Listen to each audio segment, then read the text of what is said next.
राज्य के लाडले उपमुख्यमंत्री अजितदादा पवार की विमान हादसे में दुर्दैवी मौत। उनकी मौत से राज्य का बड़ा नुकसान। मुख्यमंत्री व उपमुख्यमंत्री ने जताया गहरा दुख। नगर पालिका चुनाव के दौरान अकोला आए थे अजितदादा। राष्ट्रवादी के कार्यकर्ता व हजारों लाडली बहनों ने किया था उनका स्वागत। अजितदादा के जाने से अमरावती जिले में भी शोक की लहर। उनके दुखद निधन को लेकर मान्यवरों ने व्यक्त किया शोक। अजितदादा के दुर्दैवी निधन से राज्य में 3 दिवसीय राजकीय शोक घोषित। नरनाला महोत्सव आगे धकेलने की जिलाधिकारी की घोषणा। अजितदादा अब हमेशा के लिए हुए नॉट रीचेबल। अकोला के नागरिकों ने व्यक्त की संवेदना। अब समाचार विस्तार से। महाराष्ट्र की राजनीति में दादा के नाम से मशहूर और प्रभावशाली नेता अजित अनंतराव पवार का आज बुधवार को एक दुखद विमान हादसे में निधन हो गया। मुंबई से बारामती जा रहा उनका चार्टर्ड विमान लैंडिंग के दौरान क्रैश हो गया। उनके दुखद निधन से पूरे राज्य में शोक की लहर दौड़ गई है। उनके निधन से सभी को गहरा धक्का लगा है। उनके निधन को लेकर राज्य के मुख्यमंत्री तथा उप मुख्यमंत्री ने अपनी संवेदना व्यक्त की। अजितदादा पवार महाराष्ट्र की राजनीति में एक प्रभावशाली हस्ती थे। वे अपनी प्रशासनिक दक्षता, बेबाक बोलने की शैली और राज्य के विकास को नया आकार देने में अपनी भूमिका के लिए जाने जाते थे। आज जिला परिषद चुनाव के लिए प्रचार करने वह मुंबई से बारामती विमान से आ रहे थे, तब उनका विमान उतरते दौरान क्रैश हो गया, जिसमें अजित पवार सहित विमान में सवार सभी की मौके पर ही मौत हो गई। हादसा बारामती एयरपोर्ट के पास हुआ, जहां विमान रनवे से उतर गया और आग लग गई। घटना के कारण पूरे राज्य में एक ही हड़कंप मच गया है। उनके निधन की खबर फैलते ही बारामती के अस्पताल के बाहर उनके हजारों समर्थक जमा हो गए थे। सभी दादा लौट आओ यह कहकर रो रहे थे। अजित दादा अमर रहे के नारों से पूरा परिसर गूंज उठा था। अजित दादा के जाने से मैंने अपना सबसे अच्छा दोस्त गंवा दिया है। उनके जाने से राज्य का ही नहीं बल्कि मेरा भी व्यक्तिगत नुकसान हो गया है। ऐसी प्रतिक्रिया राज्य के मुख्यमंत्री देवेंद्र फडणवीस ने दी। विमान अपघातामध्ये राज्याचे उपमुख्यमंत्री अजितदादा पवार यांचं दुःखद निधन झाल्याची वार्ता सर्वांना मिळाली आणि संपूर्ण महाराष्ट्रामध्ये शोककळा पसरली। खरं म्हणजे श्री अजितदादा पवार महाराष्ट्रातले एक लोकनेते होते आणि महाराष्ट्राच्या कानाकोपऱ्याची माहिती असलेला, महाराष्ट्राच्या प्रश्नांची जाण असलेला अशा प्रकारचा हा नेता होता की ज्यांच्याबद्दल जनसामान्यांमध्ये प्रचंड मोठी आस्था होती। अजितदादा एक अतिशय संघर्षशील अशा प्रकारचं नेतृत्व होतं आणि सर्व परिस्थितीमध्ये न डगमगता पुढे जाणारं अशा प्रकारचं व्यक्तिमत्व होतं। महाराष्ट्राकरता आजचा दिवस हा अतिशय कठीण दिवस आहे, कारण अशा प्रकारचं नेतृत्व तयार व्हायला अनेक वर्ष लागतात आणि ज्यावेळी महाराष्ट्राच्या विकासामध्ये अतिशय महत्त्वपूर्ण योगदान ते देत होते,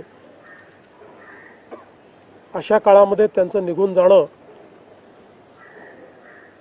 हे अविश्वसनीय आहे, मनाला चटका लावणारा आहे। माझ्याकरता तर वैयक्तिक एक दमदार आणि दिलदार अशा प्रकारचा मित्र या ठिकाणी सोडून गेलेला आहे। त्यांच्या कुटुंबावर देखील हा प्रचंड मोठा आघात आहे। अजित दादा मेरे लिए बड़े भाई समान थे। उनके जाने से मैंने अपना बड़ा भाई गंवाया है। उनके निधन से राज्य की अभूतपूर्व क्षति हुई है, ऐसी प्रतिक्रिया उप मुख्यमंत्री एकनाथ शिंदे ने व्यक्त की। ऐसी घटना जो हर एक के एक दिल को दुखाने वाली घटना आज महाराष्ट्र में घटी है। हमारे सहयोगी अजित दादा पवार जी का प्लेन एक्सीडेंट में दुर्दैवी मृत्यु हुई है। ये हमारे लिए बहुत ही बेहद दुखद है। हमारी थी एक टीम का एक हिस्सा अभी नहीं रहा है और एक बड़ा भाई हमारे में से गया है, ऐसी भी हमारी भावना है। इसलिए मैं उनको बहुत दुख भरी श्रद्धांजलि अर्पित करता हूँ। उनके परिवार को इस दुख से बाहर आने की शक्ति ईश्वर प्रदान करे, ऐसे ईश्वर से प्रार्थना करता हूँ। अजित दादा दिसंबर में राज्य में नगरपालिका चुनाव के प्रचार के लिए अकोट पहुंचे थे। दादा को सुनने के लिए मीटिंग में बड़ी संख्या में लोग मौजूद थे। अकोट जाने से पहले उनका अकोला में आगमन हुआ था, तब उपस्थित हजारों लाडली बहनों ने उनका जोरदार स्वागत किया था। नगरपालिका चुनाव के दौरान अकोट में संपन्न हुई सभा में अजित दादा के दमदार भाषण से सभी प्रभावित हुए। अकोट शहर में विकास के कामों, स्थानीय मुद्दों और आने वाले नियोजन पर उन्होंने अपना रुख बताने से चुनाव को काफी बढ़ावा मिला। उनका भाषण सुनने बड़ी संख्या में नागरिक उपस्थित थे। आज उनके जाने से केवल उनकी याद सभी के दिलों में बाकी रह गई है। अकोट जाने से पहले वे अकोला शहर पहुंचे थे। अकोला हवाई अड्डा पर राष्ट्रवादी के पदाधिकारियों और कार्यकर्ताओं ने उनका गर्मजोशी से स्वागत किया। उसके बाद वे शहर के राष्ट्रवादी कांग्रेस के कार्यालय पहुंचे। इस मौके पर राष्ट्रवादी के महानगर अध्यक्ष विजय भाऊ देशमुख ने उनका शानदार स्वागत किया था। उन्हें शहर के ग्राम देवता राजेश्वर महाराज का सुंदर फोटो भी भेंट दिया था। अजित दादा को देखने के लिए राष्ट्रवादी कार्यालय के सामने भारी भीड़ जमा हो गई थी। खास बात यह थी कि अजित दादा की लाडली बहनें बड़ी संख्या में मौजूद थी। कार्यकर्ताओं का यह प्यार देखकर दादा बहुत खुश हुए। दादा ने राज्य में लाडली बहन योजना शुरू की थी। इस बार दादा ने कई महिलाओं से खुद बात की और उनसे पूछा कि क्या वे अपनी लाडली बहन योजना को लेकर खुश हैं। आज उनके जाने से पवार परिवार, राष्ट्रवादी कांग्रेस के कार्यकर्ताओं, पदाधिकारियों और राज्य की लाखों लाडली बहनों पर दुख का पहाड़ टूट पड़ा है। राज्य के उप मुख्यमंत्री अजित पवार के निधन की खबर मिलते ही महाराष्ट्र की राजनीति में गहरा दुख व्यक्त हो रहा है। अमरावती जिले में भी सभी राजनीतिक दलों के पदाधिकारियों ने राज्य के लिए यह अत्यंत दुखद घटना होने के बाद कहते हुए अजित दादा की स्मृति को याद किया। अजित दादा महाराष्ट्र की राजनीति में एक बड़ा नाम है। हालांकि अजित पवार का राजनीति का सफर आज की पीढ़ी के कई नेताओं के साथ शुरू हुआ, लेकिन उन्होंने अपने काम के तरीके से अपनी एक अलग पहचान बनाई है। राजनीति के प्रति अपने फैसले लेने की क्षमता और काम के प्रति जुनून से उन्होंने महाराष्ट्र के लोगों को देश के कोने कोने तक पहुंचाया है। उनके दुखद निधन का समाचार आते ही अमरावती शहर के राजनीतिक क्षेत्र में भी गहरा शोक व्यक्त हो रहा है। राष्ट्रवादी कांग्रेस की विधायक सुलभाताई खोड़के उन्हें याद कर अपने आंसू नहीं रोक पाई। उन्होंने कहा कि अजित दादा और खुद के परिवार के बीच एक गहरा संबंध है। उनके जाने से हम सभी का बड़ा नुकसान हुआ है। घटना अशी आहे की याबद्दल मी काहीच बोलू शकत नाही। इतकी मानसिकता ढासळून गेलेली आहे की ज्या नेत्याच्या भरोश्यावर आम्ही आजपर्यंत इतकं मोठं जगलो आणि आमचा नेता इतकं पुढे जात असताना अशी दुर्दैवी घटना देवानं त्याच्यावर आणावं।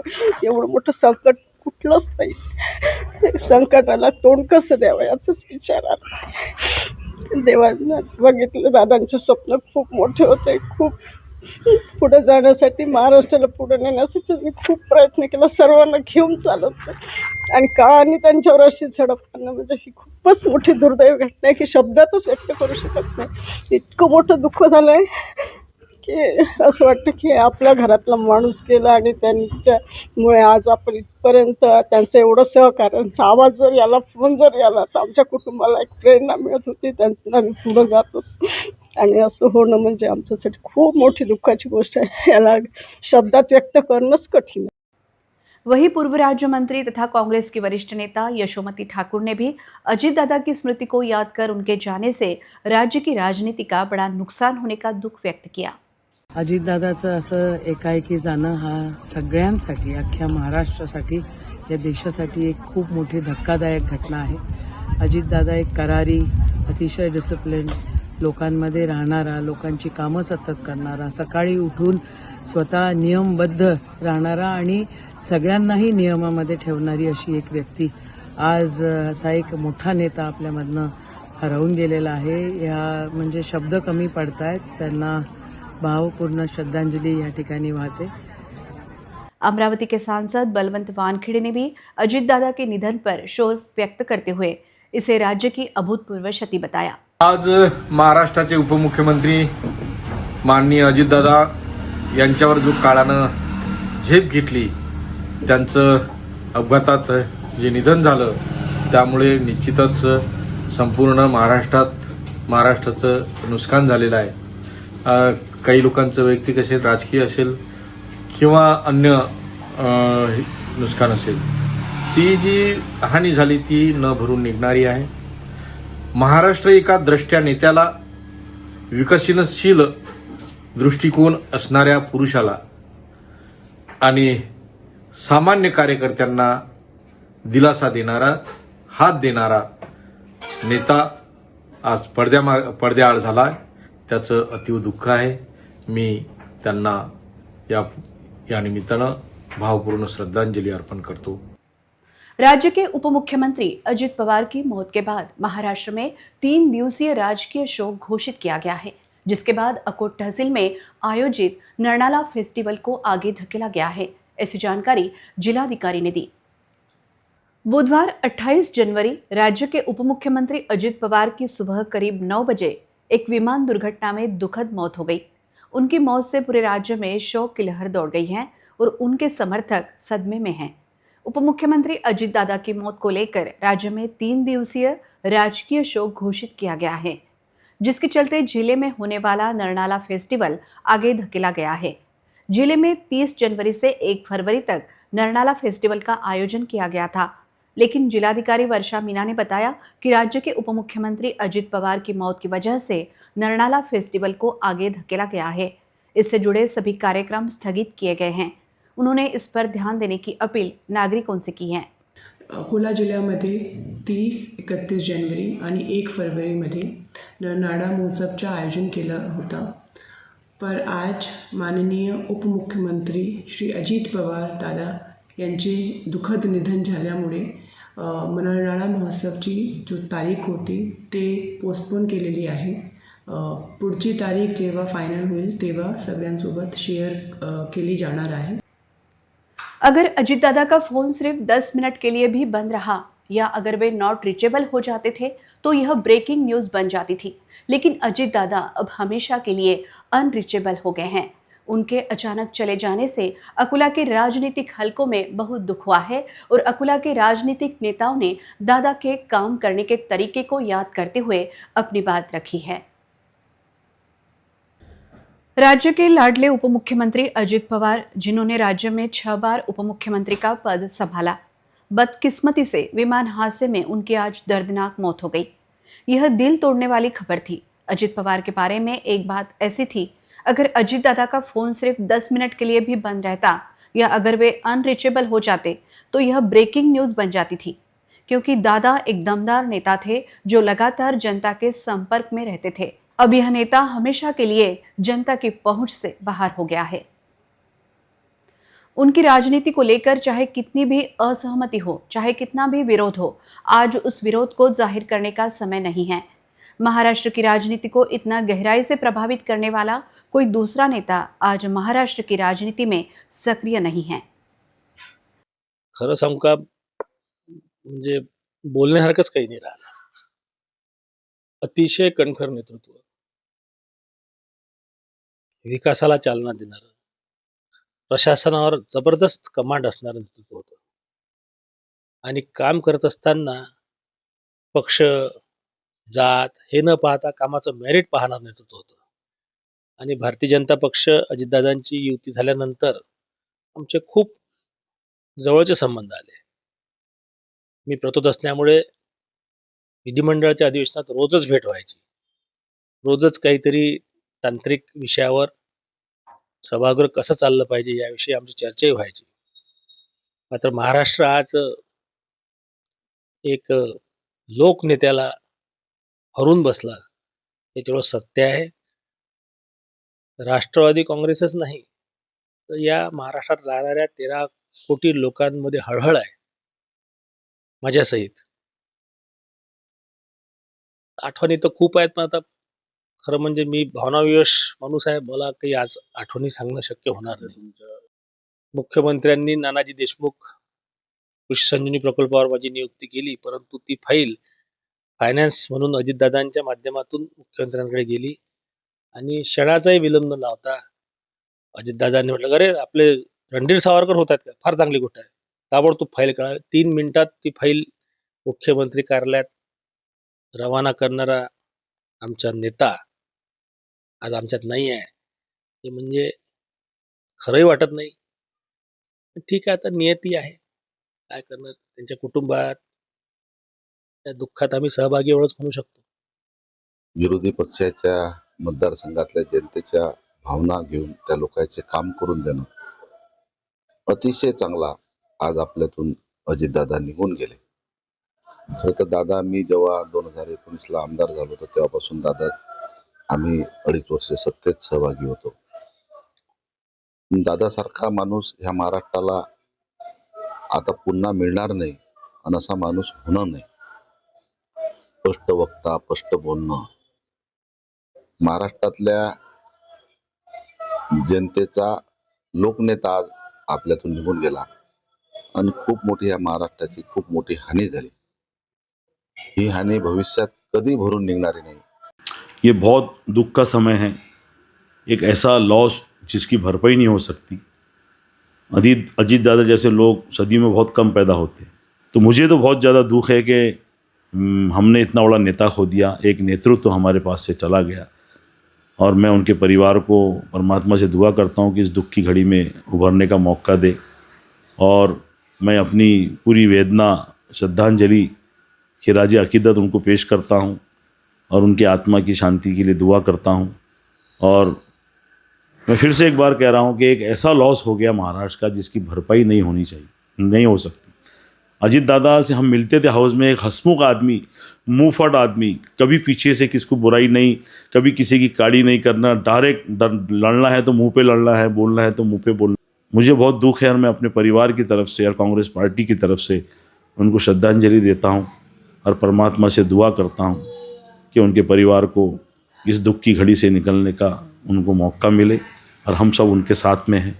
असं एक नेतृत्व आदरणीय दिवंगत अजितदादा पवार यांचं देहावसन झालं, या गोष्टीवरती खरोखरच हृदय हेलावून टाकणारी घटना घडली. माझ्यासहित भारतीय जनता पार्टीच्या सगळ्या कार्यकर्त्यांना त्यांच्या कामाचा अनुभव आहे.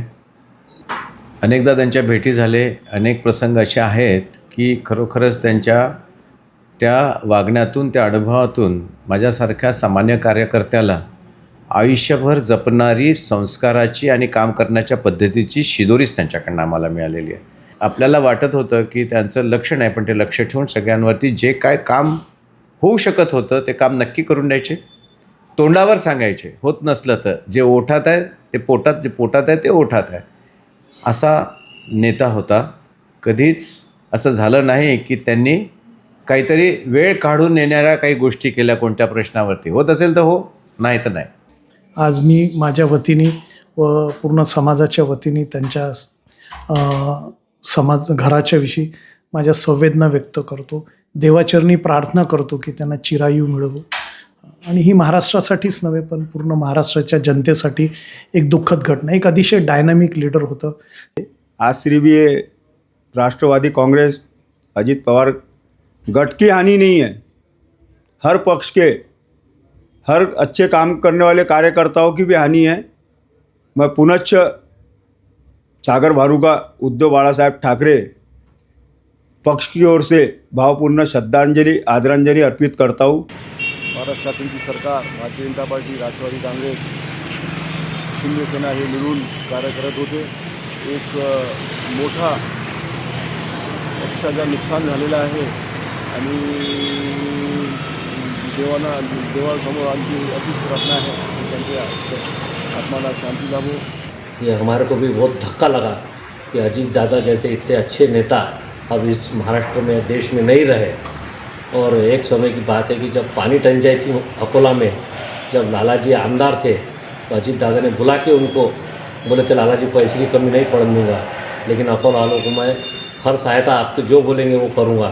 तो वो लालाजी हरदम याद करते थे. उनकी ऐसी यादें हमारे साथ रही और भगवान उनकी आत्मा को शांति दे. महाराष्ट्र राज्याचे उपमुख्यमंत्री अजितदादा पवार यांच्याच दुःखद निधन झाले. ईश्वर त्यांच्या आत्म्यास शांती देव व त्यांच्या कुटुंबियांना या दुःखातून सावरण्यासाठी शक्ती प्रदान करो. मी माझ्या वतीने व अकोला संपूर्ण महानगर काँग्रेस कमिटीच्या वतीने त्यांना भावपूर्ण श्रद्धांजली अर्पण करतो. आपल्या खरं सांगतो महाराष्ट्रातला दादा जो आहे तो हरवलेला आहे. देव माणूस होता तो आणि त्यांच्यासारखा खरं कार्यकर्त्याला जपणारा नेता अजितदादा होते आणि ते आपल्यामधून निघून गेले. तर हा खूप मोठा महाराष्ट्रावर एक दुःख आलेलं आहे. राष्ट्रवादी परिवार बोलो, महाराष्ट्र बोलो, व्यक्तिगत पवार कुटुंब बोलो, उनको काफ़ी बड़ी हानि हुई है और ये हानि तो शायद भर के निकलना मुश्किल है. ईश्वर के चरणों में यही प्रार्थना करूँगा कि सभी को ये इतना बड़ा दुख सहने की शक्ति दे. अजीत पवार जी की दुखद निधन वार्ता एक मन को बहुत बड़ा ठेस पहुंचाने वाला समाचार है. उनके निधन की क्षतिपूर्ति किसी भी हालत में नहीं हो सकती. अकोला व्यापारी समुदाय की ओर से उन्हें श्रद्धांजलि अर्पित करता है. अकोला शहर के गोरक्षण रोड पर स्थित सहकार नगर में विजय इंटीरियर इन शानदार इंटीरियर शोरूम के उद्घाटन समारोह में कई मान्यवर अतिथि उपस्थित थे. यह शोरूम घर की सजावट और डेकोरेशन के क्षेत्र में स्थानीय लोगों को नई पहचान और सुविधा प्रदान करेगा. बदलते समय के साथ घरों, इमारतों तथा बंगलों तथा व्यावसायिक प्रतिष्ठानों में इंटीरियर डेकोरेशन के साथ साथ अन्य आधुनिक चीज़ों पर भी जोर दिया जा रहा है. विजय इंटीरियर के इस शानदार शोरूम में ग्राहकों की ज़रूरतों के हिसाब से इंटीरियर डेकोरेशन का सामान उपलब्ध कराया गया है. यह शोरूम सहकार नगर में गोरक्षण रोड पर भारत पेट्रोल पंप के सामने बनाया गया है. इसका उद्घाटन 24 जनवरी को जाने माने लोगों की मौजूदगी में हुआ. इस अवसर पर आर्किटेक्ट विजय देठे, आर्किटेक्ट अदिति देठे, इंजीनियर कुणाल अरविंद देठे ने मेहमानों का स्वागत किया. विजय इंटीरियर के मॉडर्न शोरूम में soffit panel, PVC panel, charcoal Louvre, WPC Louvre, 3D tiles, ceiling tiles, foam sheet, mirror mosaic, PU stone panel, decorative tiles, prefab solution के साथ साथ होलसेल और रिटेल में सभी तरह के इंटीरियर सॉल्यूशन मिलते हैं. अकोला शहर में ही अब सबसे अच्छा होम डेकोरेशन मटेरियल उपलब्ध कराया गया है, इसलिए ग्राहकों को कहीं और जाने की ज़रूरत नहीं है. अपने घर की सुंदरता और अधिक बढ़ाने के इच्छुक नागरिक विजय इंटीरियर को भेंट दे, ऐसा आवाहन संचालक देठे परिवार की ओर से किया गया है. नमस्कार, मी आर्किटेक्ट विजय देठे. हे आपले शॉप आहे विजय इंटेरियर, गोरक्षण रोडवर, सहकार नगर पेट्रोल पंपच्या ऑपोजिटला. आपलं जे शॉप आहे त्यात मॉडर्न इंटेरियर सोल्युशन्स आहे. सीलिंग, वॉल, फ्लोरिंग हे सगळ्यांचे ऑप्शन्स आहे. जे वस्तू पुणे मुंबईला जा लागते आपल्याला बघायला, जी वस्तू ऑनलाईन भेटते ते आपल्याकडे इकडे शेगाव, खामगाव, अकोला, अमरावती, वाशिम या सगळ्या जिल्ह्यासाठी इकडे उपलब्ध होईल आपल्या विजय इंटेरियरच्या शॉपला. आपल्याकडे वॉल स्टिकर्स आहे, वॉल पॅनल्स आहे, PVC पॅनल्स आहे, फ्लोरिंग पॅनल्स आहे. फ्लोरिंगला आपल्याला बिना तोडफोड करून नवीन टाईल्स बसवायची आपण बसू शकतो आणि हे सगळं होलसेल रेटमध्ये आपल्याकडे अवेलेबल आहे. फोम शीट्स, वॉलपेपर्स हे सगळे जे वॉटरप्रूफ वस्तू आहेत, जे लॉंग लाईफ आहेत, 10 ते 15 वर्षापर्यंत काहीच होणे नाही, हे सगळं एकाच छताखाली आपल्याकडे अकोल्याला उपलब्ध आहे. खामगांव शहर से कुछ ही दूरी पर स्थित ग्रामवाड़ी के वृंदावन नगर निवासी मनोज अग्रवाल के मकान में 3 डकैतों ने प्रवेश कर डाका डालने की घटना 26 जनवरी की देर रात घटी. डकैतों ने इस दौरान उनका विरोध करने वाले मनोज अग्रवाल और उनके बेटे मयंक पर भी टामी तथा तेज हथियार से हमला कर उन्हें बुरी तरह से घायल किया. सोमवार की रात वाड़ी में हुई डकैती से नागरिक दहशत में हैं. घर में डकैती घुसने की आहत होने पर मनोज अग्रवाल की माताजी ने चिल्ला पुकारा किया. इसके बाद दूसरे कमरे में सोए हुए मनोज अग्रवाल तथा उनकी पत्नी श्रीमती संतोष अग्रवाल व बेटे मयंक हॉल में पहुंचे. उन्होंने डकैतों को रोकने का प्रयास किया, किंतु इस दौरान डकैतों ने दोनों पर टमी तथा तेज हथियार से हमला कर उन्हें बुरी तरह घायल किया। इस वक्त उनकी आवाज सुनकर परिसर के नागरिक घटनास्थल पहुंचे, लेकिन उसके पहले ही डकैत घटनास्थल से भागने में सफल रहे। दोनों ही घायलों को गंभीर हालत में स्थानीय निजी अस्पताल में दाखिल किया गया है। घटना की जानकारी मिलते ही शहर पुलिस घटनास्थल पहुंची थी। परिसर में लगे सीसीटीवी का मुआयना कर डकैतों को पकड़ने के लिए पुलिस जुट गई है। गांव में लगे कुछ सीसीटीवी में यह 4 डकैत कैद हुए हैं। खामगांव शहर एवं परिसर में आए दिन चोरी डकैती के मामले सामने आ रहे हैं, जिसमें नागरिकों में खौफ का माहौल है, किंतु चोर डकैतों में वर्दी वालों का खौफ नहीं होने की वजह से उनकी हिम्मत बढ़ती जा रही है। यह देखते हुए इन डकैतों को जल्द से जल्द पकड़ा जाए, ऐसी अपेक्षा नागरिक व्यक्त कर रहे हैं। अकोट तहसील के वड़ाली देशमुख गांव के एक खेत में किसान द्वारा कटाई कर रखे गए अजवाइन फसल के 2 अजवाइन के ढेर को अज्ञात व्यक्ति ने रात के समय आग लगा देने के कारण किसान का बड़ा नुकसान हो गया। घटना की शिकायत पुलिस में की गई है तथा पुलिस आगे की जांच कर रही है। घटना के कारण परिसर के अन्य किसानों में भय व्याप्त हो गया है। अकोट तहसील के वड़ाली देशमुख निवासी येवतकर गुरुजी का 5 एकड़ खेत है। इस 5 एकड़ खेत में उन्होंने अजवाइन फसल की बुआई की थी। फसल परिपक्व होने के बाद उन्होंने अजवाइन फसल की कटाई कर उसे सूखने के लिए खेत में 3 ढेर लगाकर रख दिए थे, लेकिन रविवार की रात किसी अज्ञात व्यक्ति ने जानबूझकर खेत में रखे अजवाइन के ढेर को आग लगा दी। देखते ही देखते आग ने उग्र रूप धारण कर लिया था, जिसमें अजवाइन के 2 ढेर जलकर खाक हो गए। आग इतनी बड़ी थी कि 2 किलोमीटर दूर से ही आग की लपटें दिखाई दे रही थी।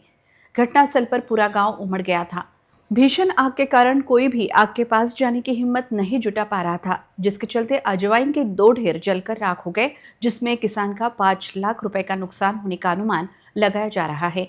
खेत के मालिक एवतकर गुरुजी ने उसी रात अकोट ग्रामीण पुलिस स्टेशन में अज्ञात व्यक्ति के खिलाफ शिकायत दर्ज की।